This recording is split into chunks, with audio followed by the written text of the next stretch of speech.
That's so long ago. It's like.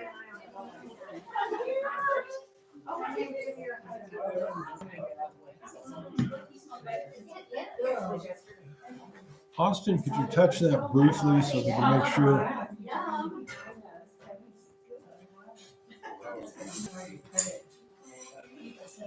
Well, in my head, I'm doing the math, it's like, how much sugar and how many carbs. I was like, Lauren, to come and calculate. Like, This is like, okay, this is like an antipasta. These are like crazy vegetable salad. Drizzle if you want some regular pepperoni, cheese, mozzarella, and those are deep fried. It's like a potato dough pasta. I call it potato pasta. Really? So, I wanted to try something new. But everything else. Did this and all of that, and we're having fun. I was gonna say. We're taking a break. It's a birthday. It's a birthday party. So, Monday, I had my A1C tested, I'm down to 7.4. Woo! So, and that included my December high. Oh. So it's like, you can still turn. Yeah. Look at you. Don't starve to death tonight. There's plenty. Oh, man, there's some, I know. Sorry about it. No, Watching my girlish figure. Hey, I went up another building. Aiden, tell me your interview. It went great. It went great. I got an in-person interview with them, with the branch that I wanted for the days that I need on Thursday, March 13th. In-person interview. So hopefully I nail it. Yeah. Snacky snacks. That was his first one, was way up there. Are we a full house tonight? Yes. Are new people coming back? Kobe's not gonna make it. Is it Kobe or Toby? Kobe. So yeah, Yeah, I was saying. he didn't like you guys. I'm sorry, I sat next to him and he's not coming back. Well, was- the reason would you is say you had that the flu? his fiance has the flu, so you're Hmm. probably happy he's not. Yes, I have Yeah. to. We had cake because he's not coming back. And if you did come back, don't sit next to me, bro. I was gonna say, because I'm next to you. Right. Yeah. I'm leaving down here. And as far as I know, your friend, I Jay, bought all the stuff yesterday. I've been calling him Dr. J because we've been talking a little bit about, to Jay, the pastor in the church. So we have Pastor Jay and Dr. J in our conversation. Dr. J. Oh, really? Would you also be willing to do a Sentiment Memorial presentation to the men's group? That'd be easy. Yeah. There's a Yeah. lot of mystery behind it. Hey, So Jay. Hey, Jay, glad you could make it. Yeah, I mean, in fact, I can send you the link. Your choice. Yeah, I could do Sodom and Gomorrah easily. We could do Tabernacle easily. There's a whole bunch of, I'm doing does good. Maria do catering? So I guess- Does Maria do catering? she used to. You are amazing. Just got your talent that I utilize. So did you notice I saw That's them a lot of from your work. house on Monday? Oh, I didn't notice. Is it- Oh, and that's right. I was That's like, a lot of work. texting people, it's like, when Susan and Laura, I was like, oh. Yeah, Jay, sad enough. If I It's could really find this fun. new I can job, go I'm looking at, online. I'd be able to sell you fishing gear. Okay. Can see in here. Excellent. Oh, yeah, right, I know. Laura Lang wishes you happy. And then I went to go get ready to go, and then, I mean, and I didn't think we were gonna have more What's your kids. contact number? Right. No, no. I can understand. Go ahead and kill the sound. We know that it works. Thank you. It's nice when your Bible study grows. I mean, it's like, and all your old timers are still here. Why are we sitting like? Yeah, the really. old timers. Yeah, I know. Yeah. The OGs. It's almost what I am. very sweet. It's okay. No, I don't think 70's old. Got used to it. Huh? But if I somebody. know. 70s. I wouldn't have guessed, man. I know. You could have told me you were way younger. We thought I believe you. 70s were old. My Aunt Beth, Yeah, my Aunt one Beth is a time. great mentor. What she does is she'll tell people that she's 10 years older than she actually is. So they'll be like, oh my gosh, you look great. You look great for 74. You know? That's pretty good. How's your week though? Wonderful. I don't even know where I'm at. I have so much stuff in here. I put everything. Pretty busy. We always find that we're getting ready to go on a trip next week and that for some Toward the reason, end of all this Genesis, stuff right? that's not normal suddenly shows up. Man, Bill, we've had the last, since yesterday at about 10:30.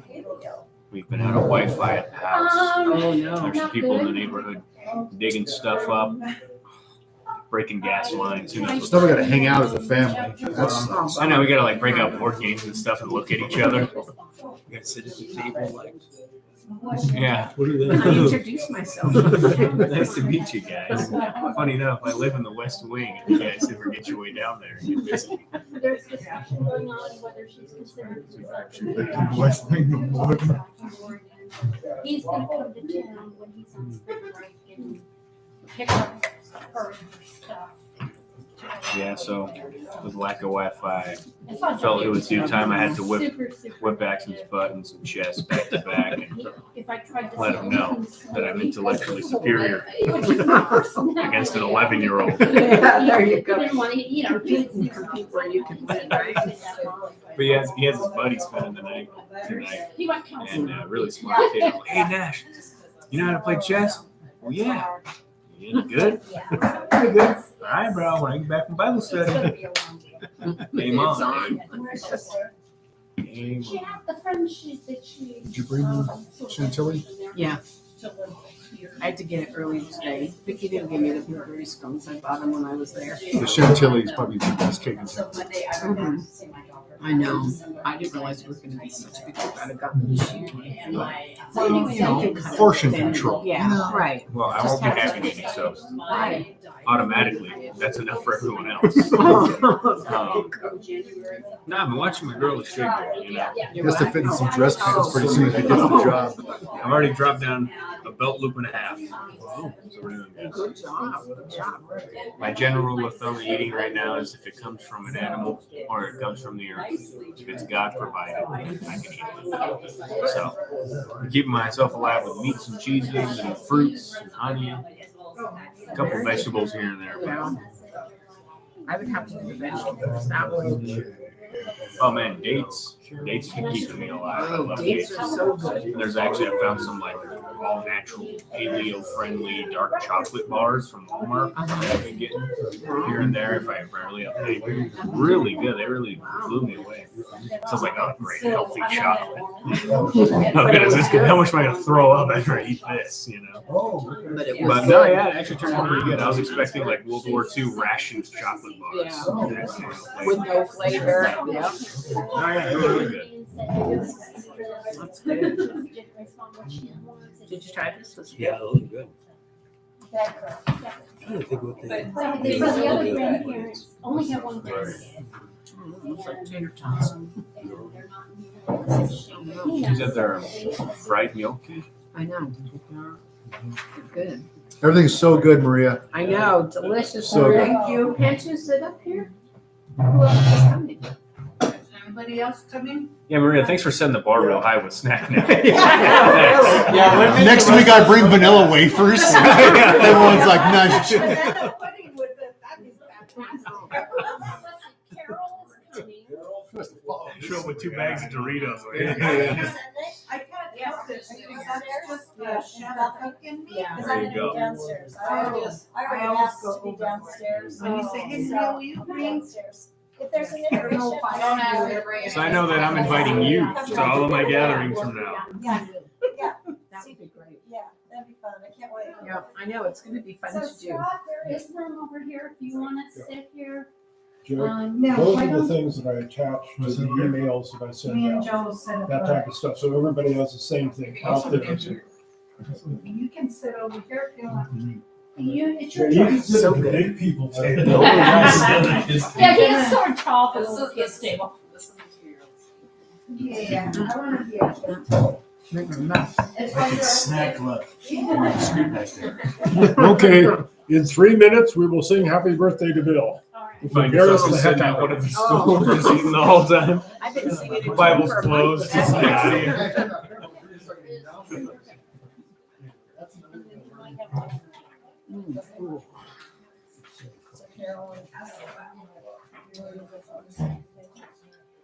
She got her dad to feel better. Okay, because I was gonna say, yeah. I don't know what this is. Oh, it's like a mushroom, maybe? Well, I do. I told her to smooth things out. I do we got lots of nuts too. Anyway. Cashews. They keep me alive, man. I love cashews. Yeah, I put honey on everything now. Honey's the best. Really? Especially when you get like raw local honey. Because when you get local, it helps out with your allergies a ton. Oh, I yeah. find myself sneezing a lot less than usual. But yeah, like I'll just cook up some ground beef, Himalayan salt, and some honey, stir it up. So good. So good. Yeah, that's great. Yeah, that's about, well, here's I the knew entire someone to document. do that, you know, with the honey, because my allergies are bad around April. And I always. Oh, wow. I think my girlfriend's mom, she gets From hers, I think from basically Sprouts. the beginnings of And it Mesopotamia has like to the just Christian a regular era. honey bottle. I think it has like a little V with like a Z or something I'm on it. gonna talk to that when we get Yeah, raw working local on honey that. nuts and stuff. the bridge between Genesis and Exodus. Okay, we are approaching happy birthday time. Bill's like, boo. I never know Okay, what to do. can anyone here actually sing?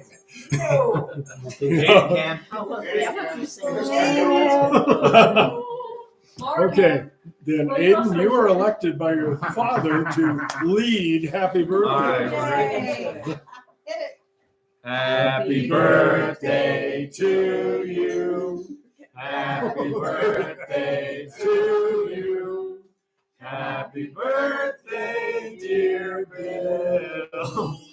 Happy birthday to you.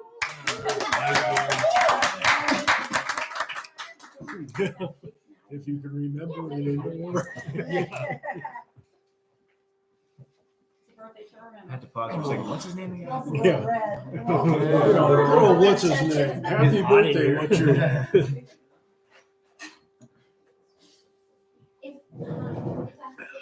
Why are you sweating? I was watching copies. I know you're lying. I was just come on so full.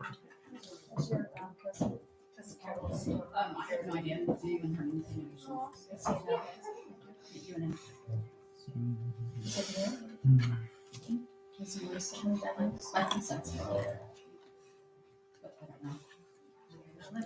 Okay, we've got Patsy Kloss, Susan Hewitt, Kathy Capes or Copes? Capes. Caples. Caples. Rhymes with staples. There's a chance. And Laura Lang is on. I believe that, yeah, Suzanne and Van are on. Yay. Oh, yeah. And we'll start, yeah, when everybody's got their, uh-oh, we're getting cake now. There may be a brief delay, those of you out in the peanut gallery. Oh, no, you want to make sure people can't talk. I want them not to be able to talk. Well, take care of the birthday. Oh, thank you. Just enough room. Just a bit.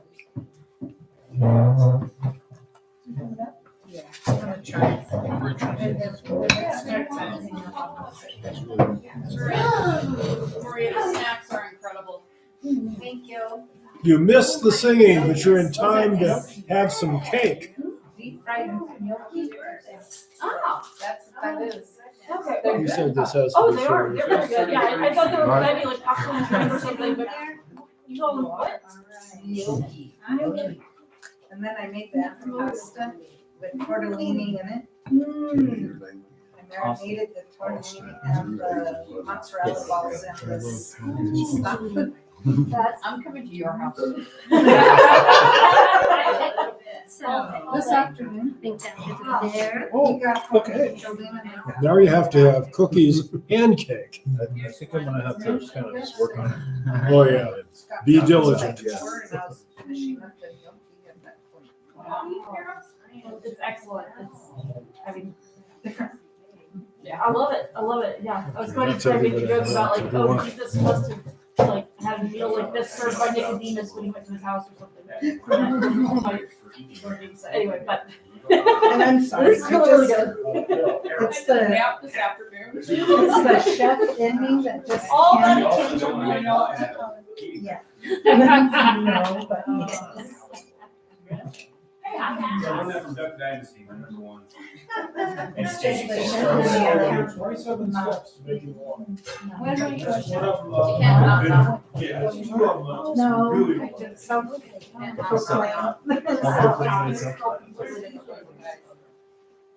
tell me, Maria, have you ever made this or can you make this? They're fried yolk. I'll run with it and I'll make it. My kids would love that. Right now, do you know Kelly? Oh, you know Kelly and JT, don't you? Bill, you are allowed to have John walk Teaching how to culinary. piece of cake. Okay. He's one of the guys that dug with me in Jordan. Pardon me, I have to buy this stuff.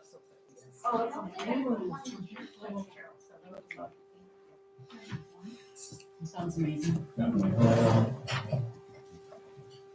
I have a small one. That's in my box. Thank you. Would you like the same, Laura? Yeah, that'd be great. Thank you. How about one about this big?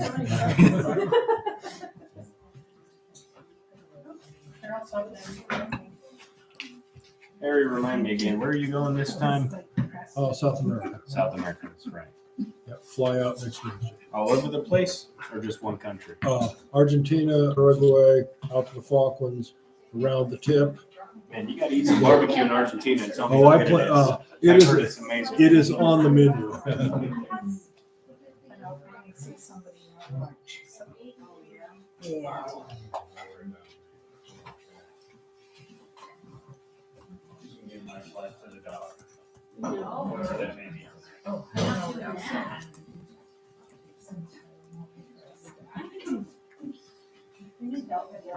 Yeah.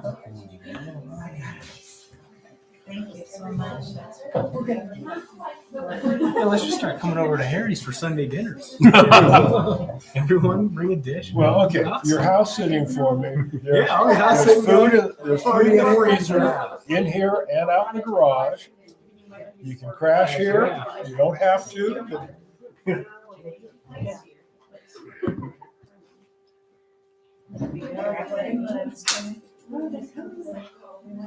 Part of the Harry's BYOB, so. He comes in, it's all. We just come up here, just take his food, take it to our house. We'll leave it. Cake. Sure, yeah. Awesome. I've got cake. Okay. We'll leave him at IOU. IOU, 1 pound of ham. IOU, Bible one. study, and I didn't mean to do that. Thanks, Anybody Paul. else want cake? Would you like Anyone needs more cake? Marie Antoinette had a problem with that line. Let them eat cake. It got her in a lot of trouble.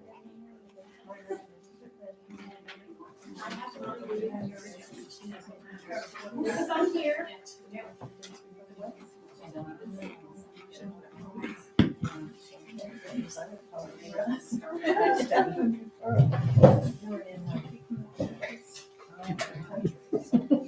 Again and again and again.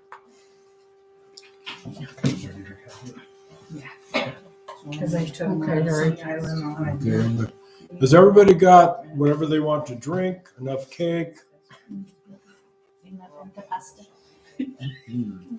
Yeah. My sister and I went wonderful about hers. Okay. try to chew quietly.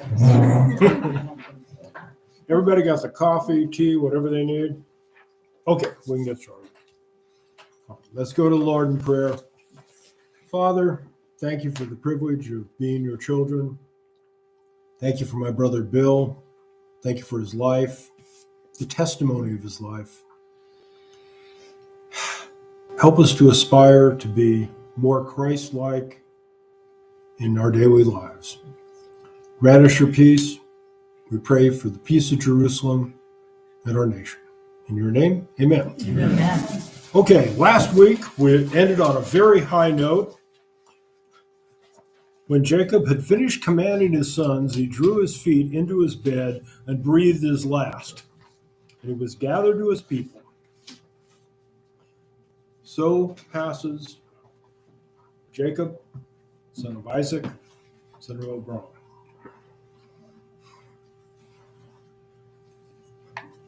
Okay, since you're the birthday boy, and you already finished your cake, how about chapter 50 of Genesis, verses 1 through 3?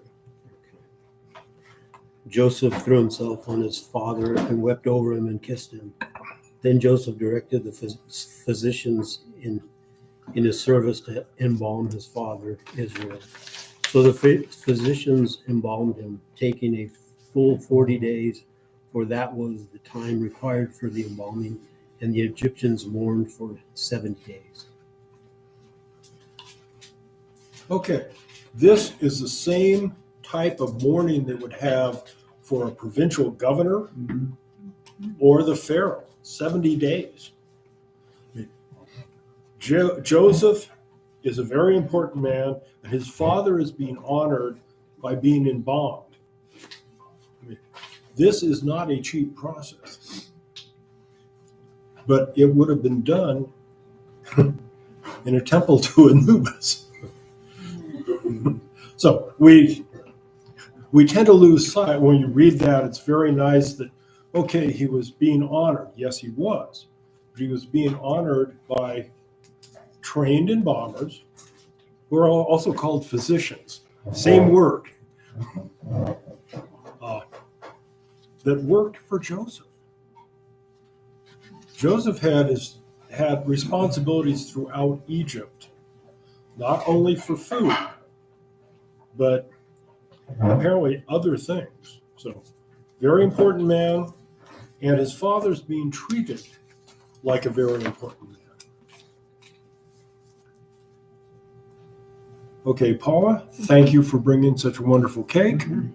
How about verses 4 through 6?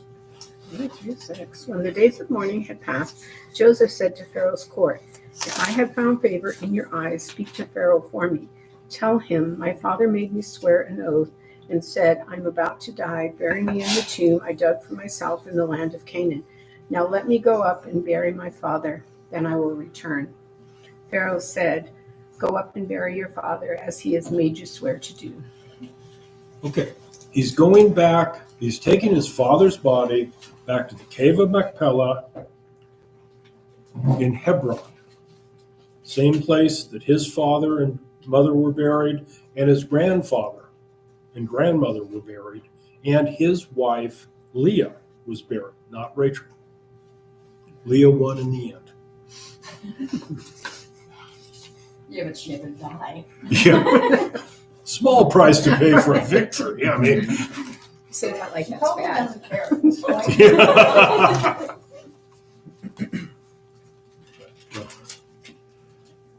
So Pharaoh is granting an incredible boon here. If you're an Egyptian, you want to be buried as close to Pharaoh when he's embalmed as possible. Before we roll our eyes and go, well, that's superstitious. If you go to Jerusalem, you stand on the Temple Mount and look east, it's nothing but a Jewish graveyard all the way from the top of the Mount of Olives all the way down. And the tomb of the patriarchs, actually tomb of the prophets, 3 prophets are buried almost on the crest of the hill with their 46 of their favorite students. They were put into niches. The belief is, at least among Orthodox, if you read the Talmud, the Messiah's foot will strike the top of the Mount of Olives, and you'll be resurrected in terms of proximity to the Messiah's return. Now, we're talking nanoseconds, but it's important to be closer to the crest than it is way down in the Kidron Valley. So if you do get to Jerusalem and you're walking down, make sure when you take the first set of stairs, look to your left. That's where that tomb is. Okay, so it's still being practiced. It was still practiced in the time of David, still practiced now. So we lose sight of this. The journey is something that I do want to talk about, and the map you want to look at is the one that looks like this. I put it out on all the emails, and there's one problem with the map, and I pointed this out previously. Right here, it says, where is the threshing floor?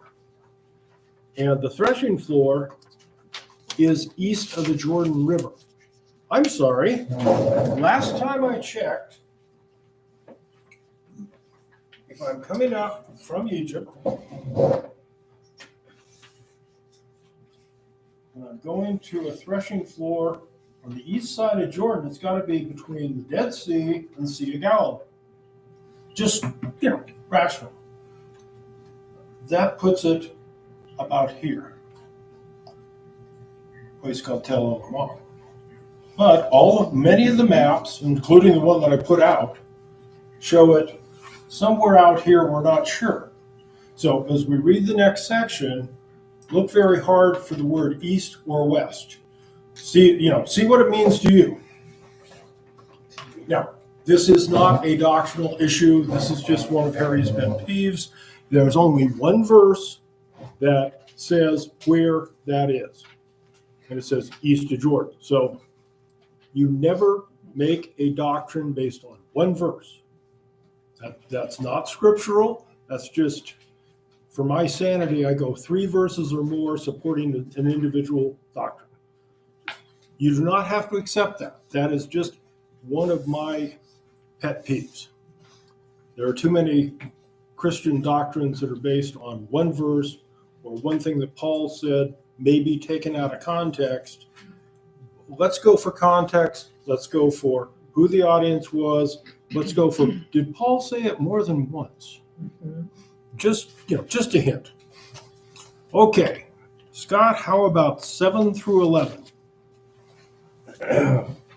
So Joseph went up to bury his father.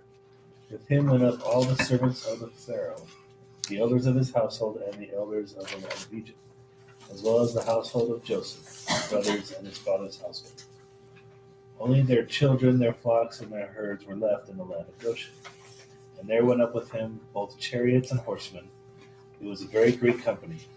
When they came to the threshing floor of Atad, which is beyond the Jordan, he lamented where they were with a very great and grievous lamentation, and he made a mourning for his father 7 days. When the inhabitants of the land, the Canaanites, saw the mourning of the threshing floor of Atad, they said, "This is a grievous mourning by the Egyptians." Therefore, the place is named Abel Mizraim. It is beyond the Jordan. Abel Mizraim. Mizraim is the name of Egypt in Hebrew. Mitzrayim.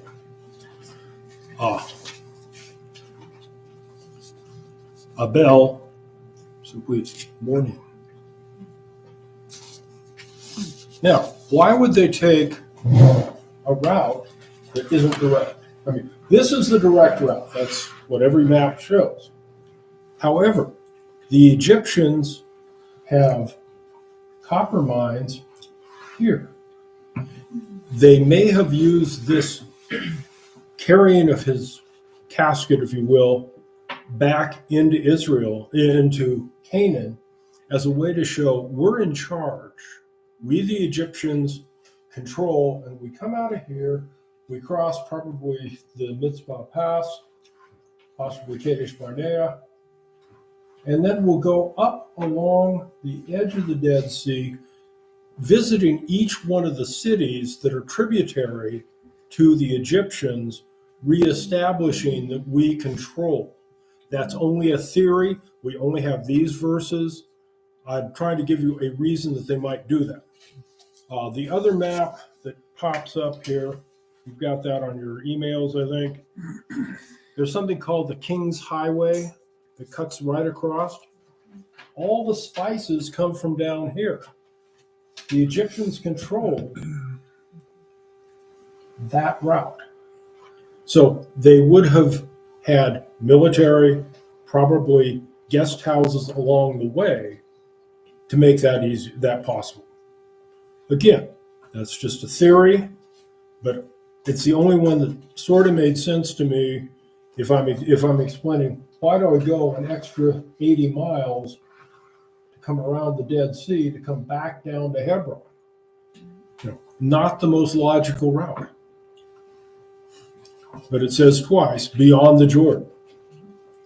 And that's always in relationship to Jerusalem, and beyond Jordan is over here.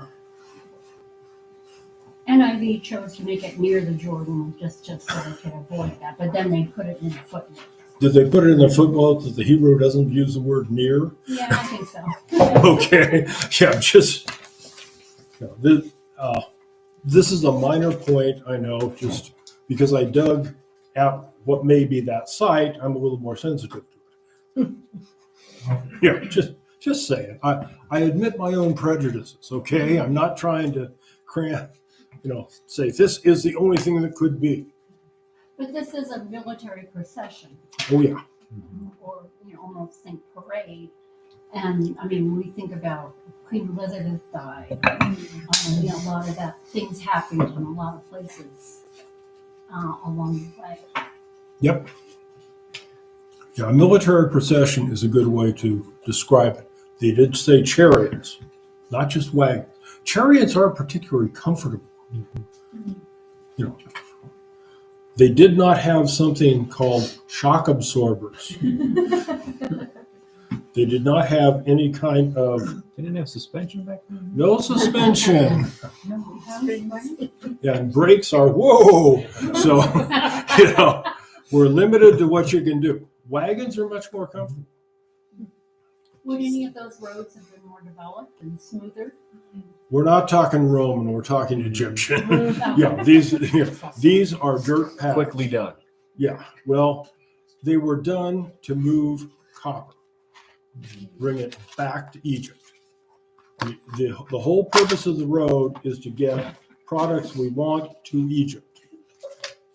Now, the Egyptians think of eternity in terms of the death and we've got to do everything right, the proper rites. The Romans were very pragmatic. Their roads are still there. The Egyptian roads, not so much. Question? Yes, you're saying that they went up to what we would call Tel Hammam now, Yep. Sodom. But Sodom has been destroyed. Sodom is a bare hill. It was blasted. Right. But when did that occur? That would have been hundreds of years. About 1700 BC. Because Abram saw the column of smoke rising, maybe 1800. Right. So we are now at what point? 100 years later? 100, 150. Yeah. So, I'm trying to draw you into a timeline to think about when events take place. Right. So I'm just wondering, I don't know why I think of like Chernobyl, right? And people stay out of that area. Now we know it wasn't like a nuclear. Could be breathing in sulfur. blast or anything like That's that. probably not great for the lungs. But it seems like people would have stayed away from that area for Okay. Okay. Here are the things that would keep people away from it. This was apparently it was a bolide that exploded over the Dead Sea. That would have caused pressure on the Dead Sea and a small tsunami. How big? 200, 100 feet, 200 feet.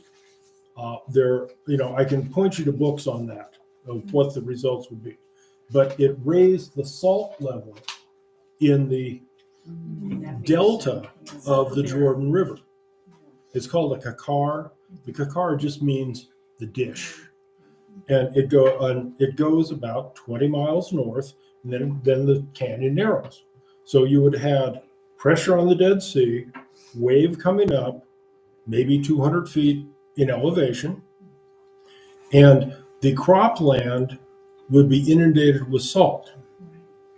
Salt does not allow you to, okay, wheat doesn't germinate if you have more than 6 parts per million in the soil of salt. So you couldn't grow wheat there. Other crops at 12, 18, you can start doing things. So there might be some grasses, it's recovering, but there was a blast, fireball, if you will. But once that's done, you don't have residual radiation, but your croplands are ruined. So you don't build a city there. The cities of the plain were destroyed because of that. Jericho is 400 feet above the level of the Dead Sea. If you have a tsunami that's 200 feet, Jericho's croplands would be all right. And it's further to the west. And AI is right up there as well. AI On the other side of the Jordan, not the east of AI Jordan. is actually here. It's up closer to 2,000 feet above sea level. It's west of the Jordan? Yes. Oh, for some reason I Yeah. pictured it. Yeah, Ai is right here west of the Jordan. You've got Jericho, Gilgal, then Ai and Bethel. So is there any evidence that after the destruction that, Jericho became a bigger trading spot? Because the trade would still have been happening. It's a major trade route. Yep. But so if, Sodom is gone. And The competition's gone. Okay. The Jordanians are gone. And so does Jericho, is that a time of prosperity for it? Is there any evidence of that? The archaeologist, if you want to go into academia, go to Lorenzo Negro. He's an Italian archaeologist. He's been excavating Jericho the last 28 years at least. And that's one of his theory is that the destruction of Sodom allowed Jericho to expand. Gee, I didn't have to become an archaeologist. Other day, So as of right now, Well, it's been a lot Sodom of and years. Gomorrah is pretty much just good for walking. There's nothing you can do there. You don't lead your herds there. You don't grow anything there. You just walk Yeah, through. for at least 400 years, You that's just walk through, kick a couple of rocks on your way. Yeah, but you eventually, the first things to come back are like the sagebrush and the thorn bushes, a little bit of grasses. Sheep and goats love that.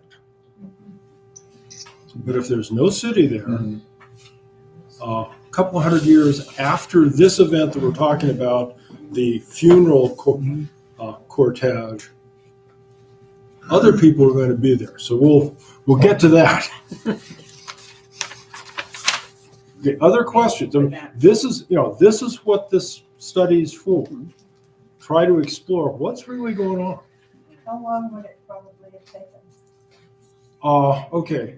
If you're going by chariot or slow wagon, I mean, you're carrying a casket. I mean, this is not light. Probably 15 miles a day. So from Sokok, taking the route I'm proposing, that's about 120 miles. So it might take 10 days to get to the south end of the Dead Sea, go up. Again, this is about 40 miles thereabouts. The reason I'm going to is there's a modern road that goes along the Dead Sea. If you went up and went to what is now Amman, or the Jordanian towns above the Dead Sea on the ridge here, then it could have taken additional time because the ridges go like this. Wagons don't like going downhill. Horses don't really like going downhill. Let's see how good your brakes are. Okay, Yeah, great questions. This is what I want you to do is think and go, how did that work? So when you guys do go to Jordan or do go to Israel, you can go, how did this happen here? It will drive the guide nuts. We'll be saying, what did Harry say about that? Well, that's why I send you all these notes, just to irritate guys. We'll take them with a binder with us. Okay, other thoughts, because we don't know the route. We know that they're going to a threshing floor on this side of Jordan. There is a road from what is Heshbon and the Ammon area down the hill. That's been a trading route for 5,000 to 7,000 years. Why? It's the most reasonable route. People are not stupid. We just because they are primitives or from an ancient culture, they're as lazy as we are. We're going to find the easiest way to get from Ammon, that 3,000 feet down to the Dead Sea, cross the Jordan River, and go up so that I can start selling stuff here. One follow-up question. I know a lot of there's at least a handful of biblical events that are significant that happen on threshing floors. But why a threshing floor in this case? What was so special about this threshing floor? Okay, it would be flat. Okay. You can put a casket there, and there's enough room for people to mourn publicly. Okay, so it was kind of a good place for Israel to lie in state for a bit. And yeah. Okay. For 7 days, they mourn. Okay. Is this genuine? Oh my God, he's dead. They've known he's been dead for 70 days, then they start the trip. So this is not a shock. Right. But you mourn publicly, and the locals who are watching these Egyptians go, wow, this is a place of mourning for the Egyptians. We don't understand it, but we're not going to mess with them because they're the Egyptians and they're in charge. Other questions?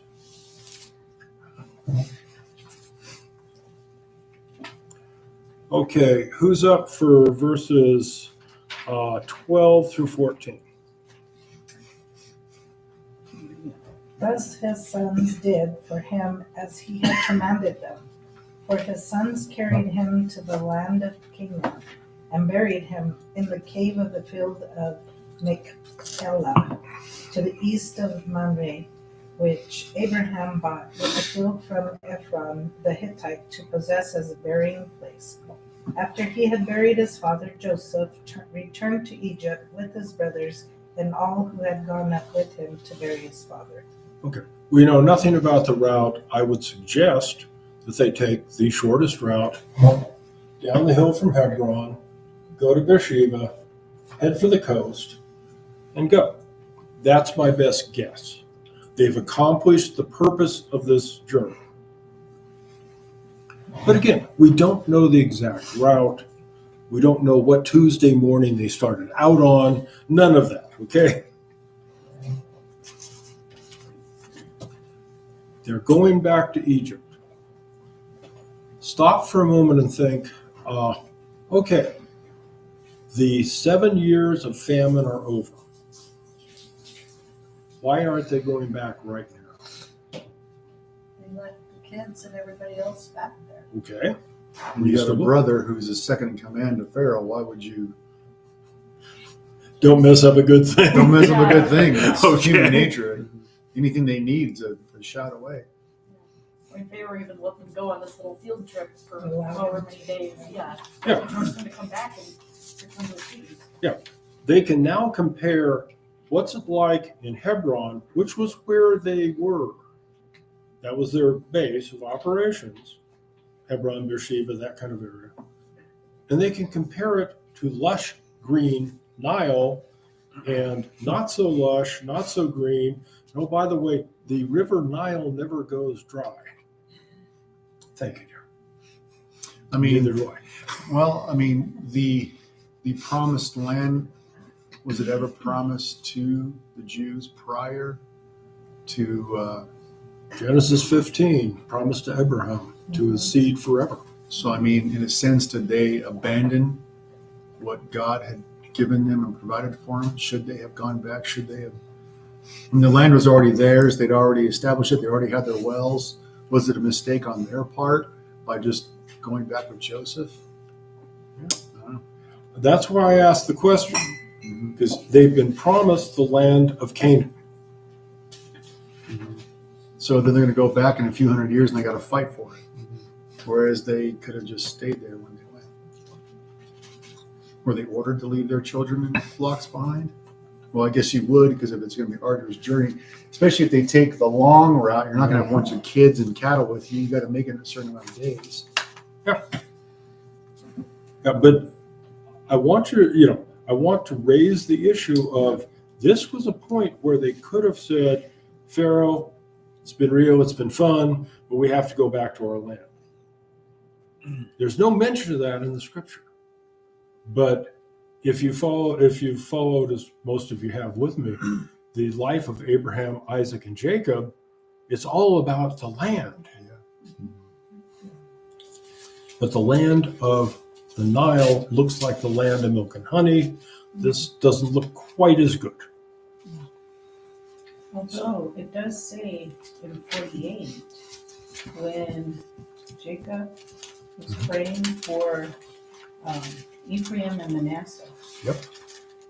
In 21, he says, Then Israel said to Joseph, Behold, I am about to die, but God will be with you and will bring you again to the land of your fathers. Yeah. Granddad promised that they'd go home. Doesn't say when. But it would be reasonable for them to ask, hey, Dad, when are we going back? When do we return? Oh, you're not saying it right. Are we there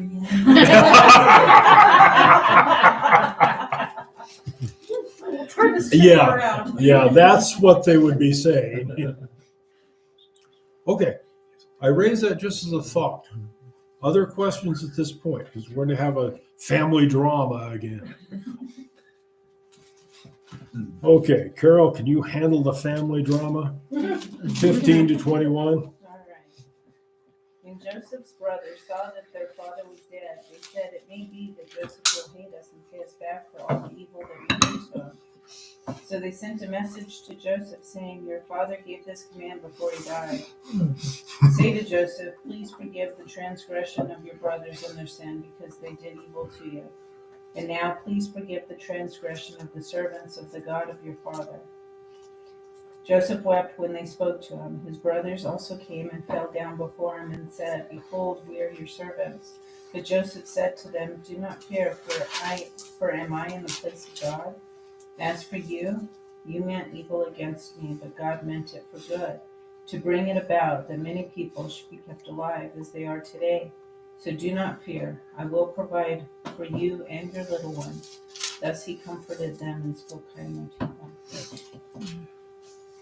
This is the second time Joseph's had this conversation that we know of. It's recorded twice that his brothers are afraid.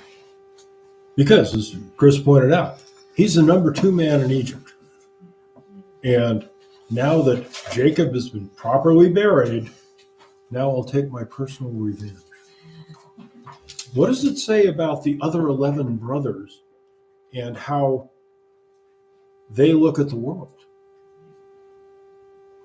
I mean, they understand that, yes, this man could hurt us.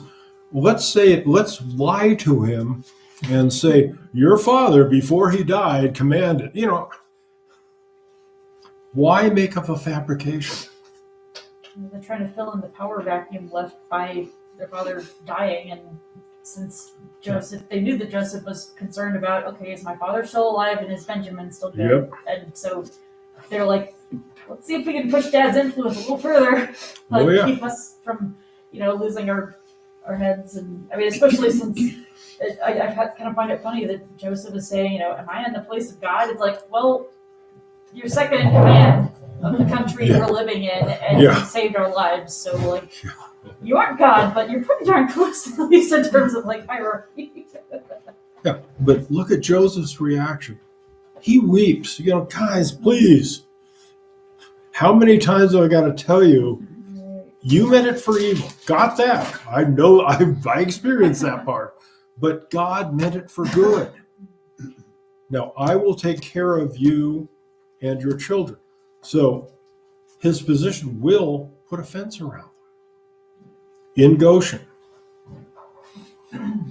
But they weren't scared enough to bail on them and stay in Canaan. No, You know, they weren't brave. hide out. Yeah, I mean, they came back with him to Egypt, then talked to him. I mean, if they were really this worried, we're in Hebron. Oh, tell the wife and kids to catch up when they can. You know? I think they were still guilty. They still felt a lot of guilt about it. Yeah. Well, and I think that their faith had not matured as much as Joseph's faith has matured. Yeah. Yeah, there are a number of books that compare Joseph's life to that of Jesus and the spiritual maturity comparing Joseph with his brothers, brothers not observed. Well, yeah, because even when Jesus started out, his brothers, it's like, yeah, right, this is brother. It's like, yeah, right, whatever. But they weren't. Well, they weren't Jacob's son, the king of conniving, and so they probably all were mentally trained to. Oh, yeah. True. Yeah, they had some baggage. Well, what's the next lie we're going to tell? Yeah, absolutely. So, What do you think? are we any different? How often do we shade the truth to our benefit? Do we do that? Yeah.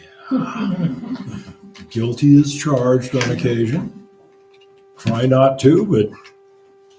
And these men did try to kill him. Don't forget that. Murder is something you sort of don't forget about. Especially when it's your brothers. Yeah. Yeah. A stranger, okay. It's 40 years ago. Let it go. Yeah. No, As it's you sleep never with late. one eye open. Yeah. Okay, Diana, how about taking it all the way to the end of this chapter, Okay. 22 to 26? The death of Joseph. Joseph stayed in Egypt along with all his father's family. He lived 110 years and saw the third generation of Ephraim's children. Also the children of Machir, son of Manasseh, were placed at birth on Joseph's knees. Then Joseph said to his brothers, I am about to die, but God will surely come to your aid and take you up out of this land to the land he promised on oath to Abraham, Isaac, and Jacob. And Joseph made the sons of Israel swear an oath and said, God will surely come to your aid, and then you must carry my bones up from this place. So Joseph died at the age of 110. And after they embalmed him, he was placed in a coffin in Egypt. Okay. Tel Borg, which is not up here on this, between what is now Ramses and Sokoth, there actually is a tomb with a man not Egyptian looking. He has what looks like a strange haircut. And there are theories, no proof, that was Joseph's tomb, his temporary abode, until he goes home to Canaan, about 200 years later. Now, again, archaeology is about what I found and what I can convince people it is. I mean, there's a lot of speculative and creativity in what's written in archaeology. Take a look at what the evidence is and make your own judgments. And remember, archaeologists have to have a reputation.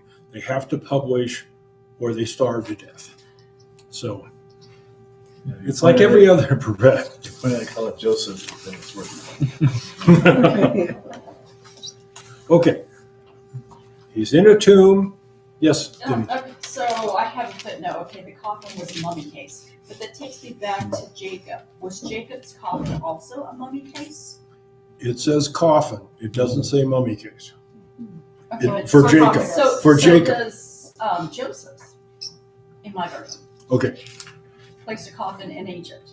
Yeah. He's put in a coffin, probably in a sarcophagus, stone, where you put the wooden or metal encased, or how, depending on how important you are and how much they want to waste gold, your coffin will be put into a stone. In his case, a mastaba. It's a one-story tomb.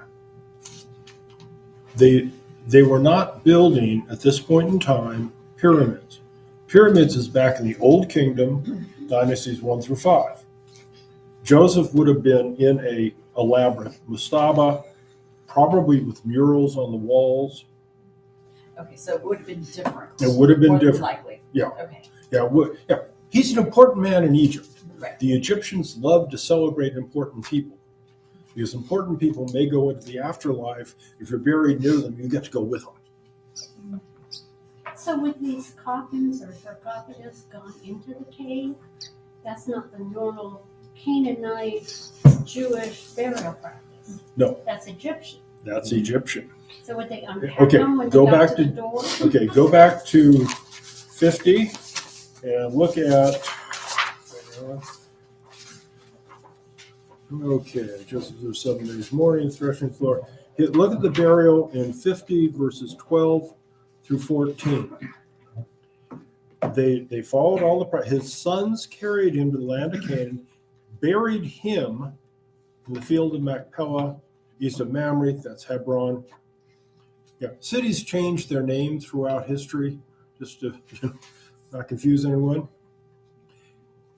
After he'd been buried, his father, Joseph, returned to Egypt.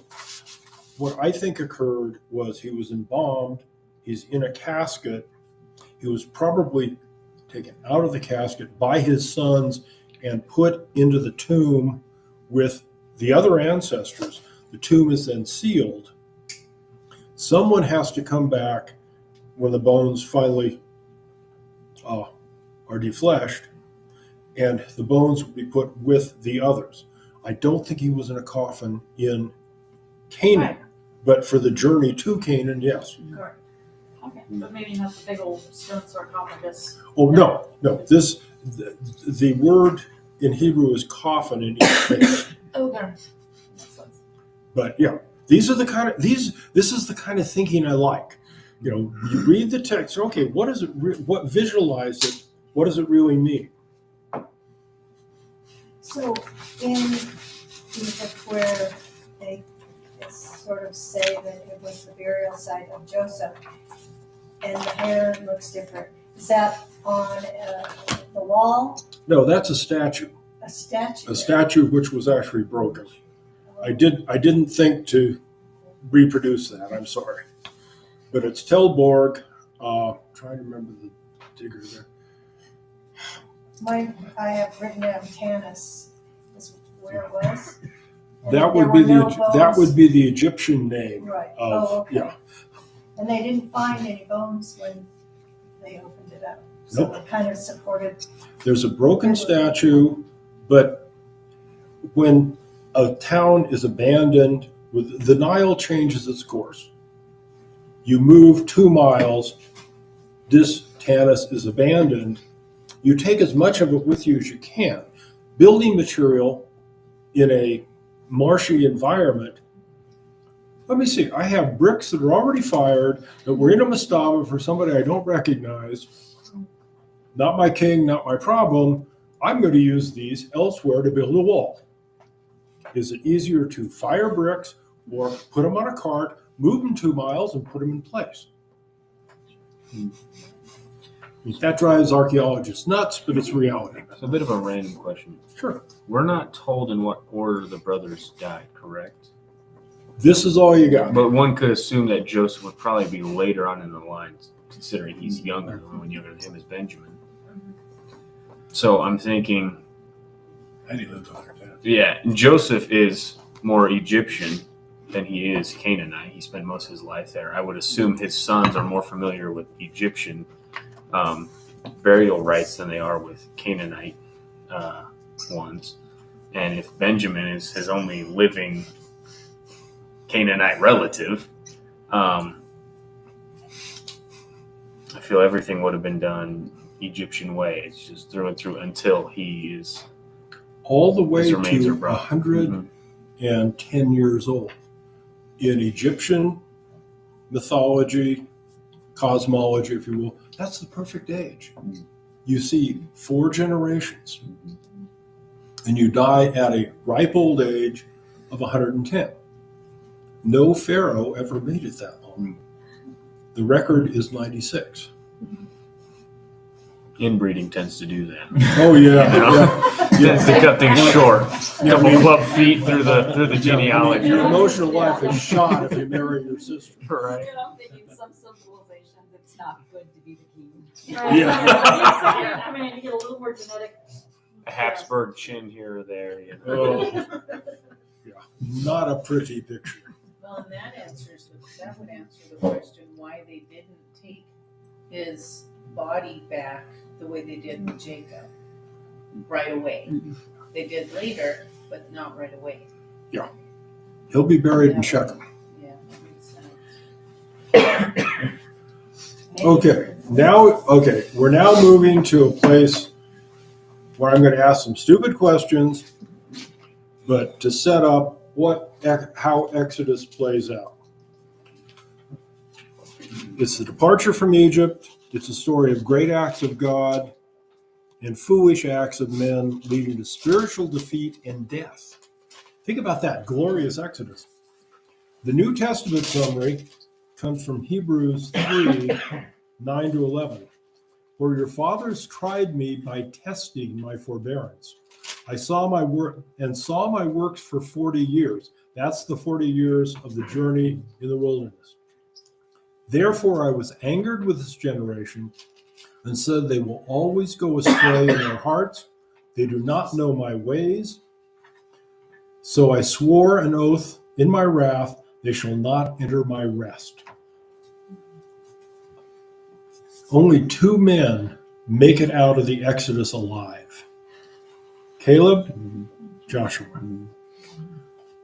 From Hebrews, that's a summary of how successful the children of Israel were getting into the land.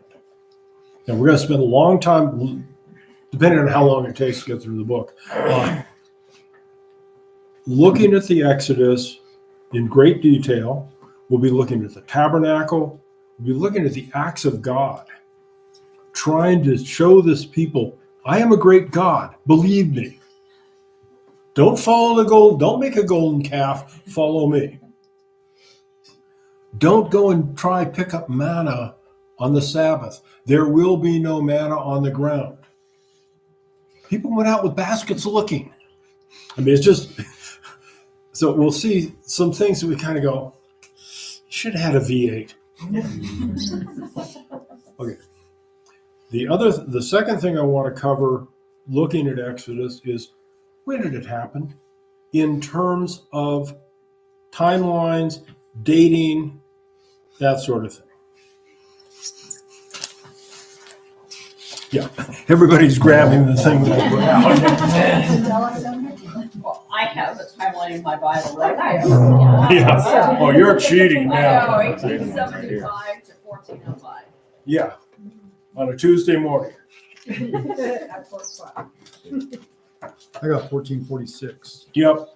That's a leap year. And if you read the article that if you check the article that I put online, it actually was published this month in the Near East Archaeology Society's bulletin. It's a link to an article that discusses at great length, more than I want to do, whether it should be 480 years from the time of the Exodus to Solomon's temple or 440 years. Yeah, I'm getting some eye rolls.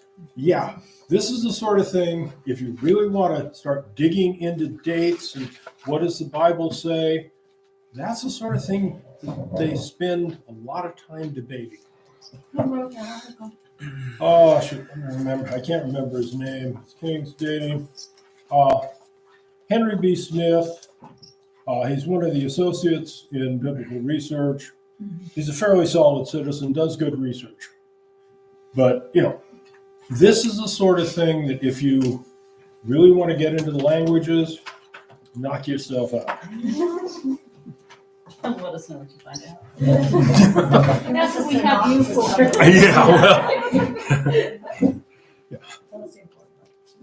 Okay, I put out a couple other things on the email. The 18th and 19th dynasties. The reason I did that is everybody knows King Tut, his tomb. He was late 19th dynasty. Within 20 years, the 20th dynasty took over. His sister wife was Anaxanemun. When he died, her grandfather, Ai, said, I'm going to marry you because you're the queen of Egypt. You were the wife of Pharaoh. Now you're going to marry me. She sent a letter to the Hittites up in Turkey and said, hey, you have many sons. Send me a son. I'll marry him. He'll become Pharaoh of Egypt. And oddly enough, he thought, what? So he sent a delegation south to talk to her, met with her, found out it's a real offer, sent a son and 600 men as an escort to Egypt. His son's going to be Pharaoh. The wars are over in Canaan. The problem was, I, in the interim, had married Anaxanemun. She then disappears from history. What a shock. And Horemheb, the general at the borders of Egypt, killed the prince. There is a war with the Hittites, but when the Hittites invade Egypt, they retreat with a plague, which kills 40% of them from their own records. So the plagues already existed in Egypt when they got there. That's one historical marker that the residual effect of the plagues of God in Egypt might still be there. Now, you develop natural immunity in a population. The disease is still drifting around. Someone who does not have natural immunity comes in, young soldiers were going to conquer Egypt, and they fall prey to the disease. If I'm the king, I get out of Dodge.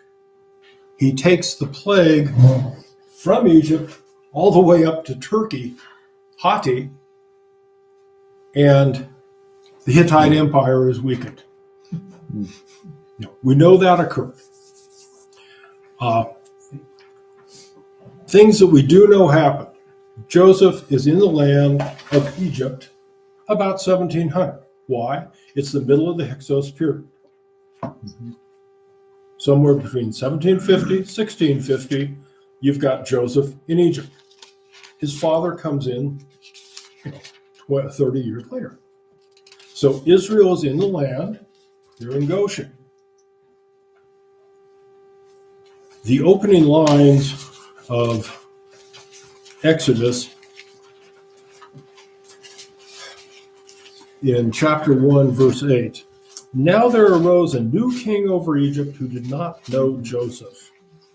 Welcome to the 18th dynasty, almost the first. So we have the high altitude guys coming in, cleaning house on the low altitude guys. Yeah, the people from the relative highlands. You're talking 1,500, 2,000 feet.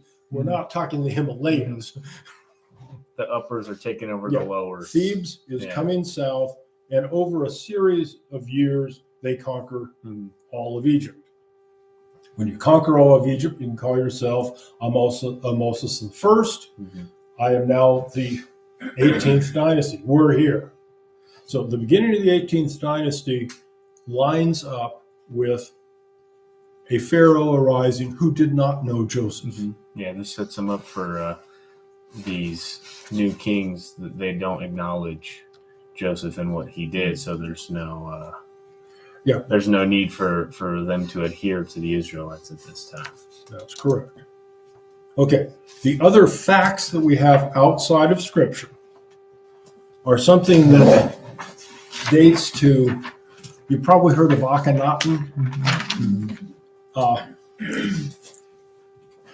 His grandmother, T, who was married to I, I mean, as Aiden pointed out, marrying your sister's bad. It gets worse. If, Family circles, not a family church. My own grandma. Yeah, really.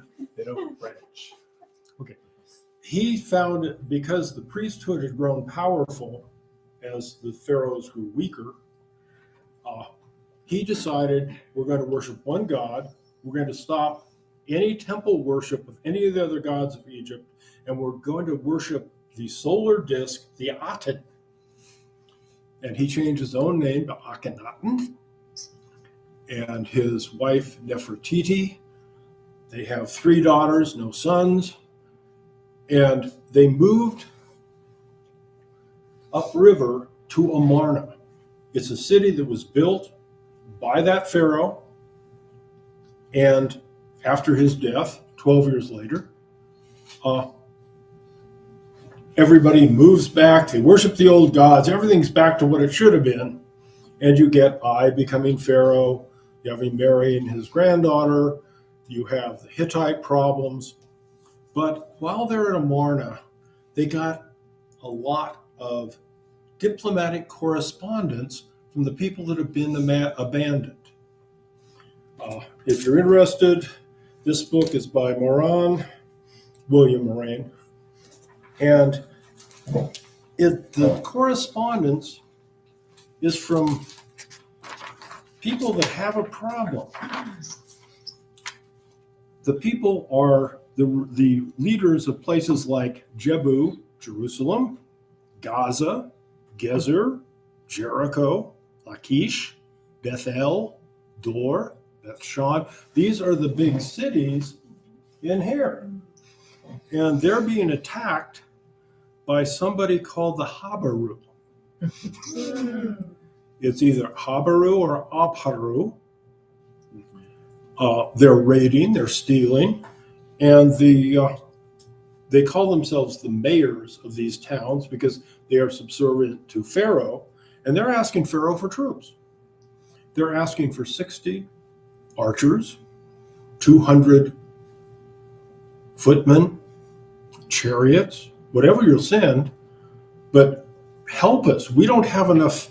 We can't protect our own territories. Oh, great Pharaoh, send it to us. Now, before you get too excited, these letters are about the size of the palm of your hand. They are written in the old script from Babylon, cuneiform, because that was understood by everyone in the region as the diplomatic language. So fortunately, these clay tablets, there are like 294 of them, that survived at Amarna. Apparently, the Pharaoh wasn't even reading them. His grandmother, grandmother, whatever, T, was in charge of it. And they never sent troops. They never sent correspondence back. There's no to from, listing. All this stuff is coming in from the territory of Canaan as the Pharaoh focuses on the new religion. They're letting this area go. Nothing likes a vacuum more than people. We'll fill it. Who are the Habaru? We don't know. I suspect they are the tribes trying to conquer their pieces of territory. If you look at the timeline I put out, Akhenaten doesn't live that long. He rules from 1353 to 1336 BC. Now, if he is in charge and the Hebrews are attacking cities in his territory, and this is like 1350, 1340 BC, they had to already be there.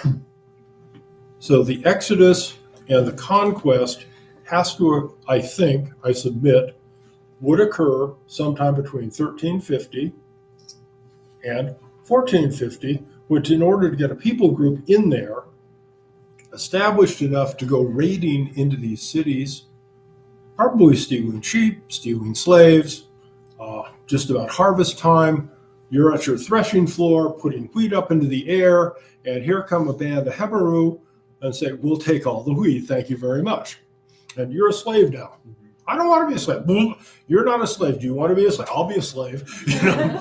I mean, that's what a raid feels like if you don't expect it. So when we start, these events are happening in the biblical timeline. I did put out on the email, for those of you that feel like reading those sort of things, this timeline, it's from Steve Collins, created it. The folks that have been to the museum with me, I think all have copies of their own. But basically, the thickness of the line says how important that kingdom is or that dynasty is. And kingdoms, dynasties wane and wax depending on technology, depending on weapons, depending on the personality of the king. Akhenaten obviously was not in charge of anything, or his focus was absolutely religious to this new god of his, and he's not taking care of business. The people delegated to do business are not taking care of business. In this sort of a look, remember, that's 100 years possibly after Moses. So we don't have a point on the map and a date for the Exodus other than in the scripture. But in this band of time, I submit, between 1450 and 1350, the Hebrews get into Canaan somehow. They're in Egypt at 1450. They're in Canaan, we know from the Amarna letters, where some band of rapscallions that have entered the land in a power vacuum resulting from the Egyptians. Now, the 20th dynasty, who will replace these clowns, Ramses II goes up and fights the Battle of Kadesh, fighting the Hittites again. So there's a brief period where they could conquer the land and didn't. That's just an introduction to Exodus, putting it in a time context. Are there questions? This has been real quick. Go ahead, Barter. So by the time we get to the new king over Egypt, they don't acknowledge the Israelites. They don't really recognize them. At that point, how large is this dynasty's control? Like, do they? Because obviously, a lot of the maps we have, you always keep Canaan in there because that's generally there. But He just pulls as the far shirt. as Africa goes, and how much of Sinai do they still? I assume they would still somewhat have control over that because they still have the copper mines over there. They had copper mines. You send 3,000 slaves, 600 soldiers to keep an eye on the slaves. They dig the copper. The 600 soldiers and whoever slaves survive the mines come back. No, they don't. The Shashu, the Bedouins, if you will, have control of Sinai. If you have enough troops, they won't mess with you. But as far as the African continent, does Egypt at this point control all the way down through the Nile? Like, are they massive? They're to the second or third cataract. I'd have. That just means the fall line. The fancy words. The Brits always do that. British explorers love big words. especially if they can take it back to the Latin. But no, think about it. Read their reports. Richard Burton's report about going to Mecca. I mean, that very tongue-in-cheek and very superior British. Thank you very much. Oh, I believe it. I'm just thinking of all the other research areas where, like, going back to basically very Latin-ish heavy words to basically obfuscate clarity in whatever you're writing about. At every opportunity. Oh yeah. But yeah, okay. They control at least to the second or third cataract, all the way down to Goshen. It gets real shaky here because were these forts manned or not at the very end of the 18th dynasty, beginning of the 19th? Now we know that they will push, but they solidify their control in the north, and then they start pushing up here and into Sinai. But the only records we got, how to say this nicely, Egyptians never lost a battle. They never lost a campaign. They just fought closer and closer to home. It's a tactical retreat. Yeah, I mean, It's a repositioning. Yeah, they're repositioning their forces. I mean, but we didn't lose though. Yeah, We didn't move that. it's all Undefeated. We just need that. Okay, and because we know that Moses, because I assume that this general desert of Paran and the Sinai area is outside of their jurisdiction, because once Moses is like, "Hey man, you're treating my people like garbage," he gets out of there, and that's where he is. So obviously he's away from the hustle and bustle by being over there. So I assume they have no real control in that area. it's intermittent control when they need copper. Okay. And because other than copper, is there anything even worth kicking around over there? Well, you have a trade route here that brings in spices, brings in products from the Arabian Peninsula.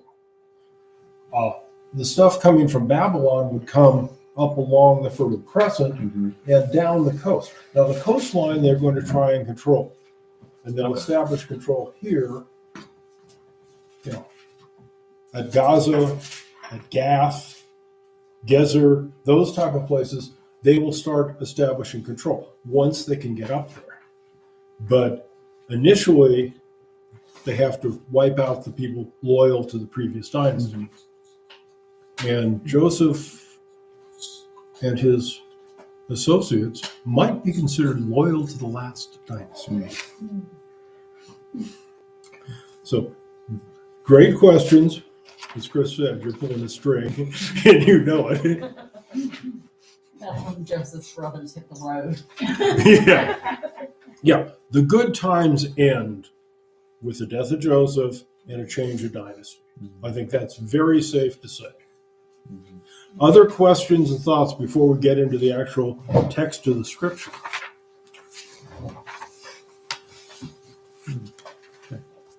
Yeah. I like you to be able to know where this fits, because a lot of folks will go, well, it's all myth. No, sorry. Let's look at what's out there.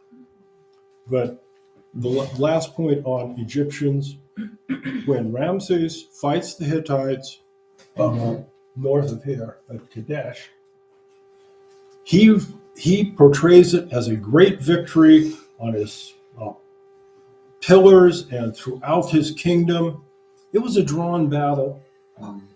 He advanced with about a third of his troops, got surprised because the Hittites sent a couple of people who apparently were turncoats and said, oh, they're 40 miles north. Well, they were 4 miles north and they were preparing to attack him. He was ambushed, fought valiantly. His other troops caught up with him. It's a drawn battle. Within 5 years, he'll be married to a Hittite princess. And the line of demarcation between Egypt and the Hittites will be right up here, right along the river. But you got to keep morale high, so it's a win. You got it. Yeah. It's a win. Yeah. Keep the troops believing that they're fighting for something. Oh, yeah. Yeah. Our phony baloney jobs, if nothing else. Okay, other questions, thoughts before we get into the text of Exodus 1? Okay. Are you up, Pat? I Okay. want to start the new chapter. Okay, Yeah. Exodus 1 through 7, please. These are the names of the sons of Israel who went to Egypt with Jacob, each with his family. Reuben, Simeon, Levi, and Judah. Issachar, Zebulun, and Benjamin. Dan and Naphtali, Gad, and Asher. The descendants of Jacob numbered 70 in all. Joseph was already in Egypt. Now Joseph and all his brothers and all that generation died, but the Israelites were exceedingly fruitful. They multiplied greatly, increased in numbers, and became so numerous that the land was filled with them.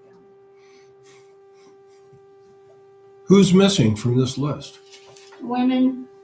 Yeah. No, that's part of the fruitful and multiply part. Well, yeah, they didn't have a role. Yeah, Manasseh and Ephraim.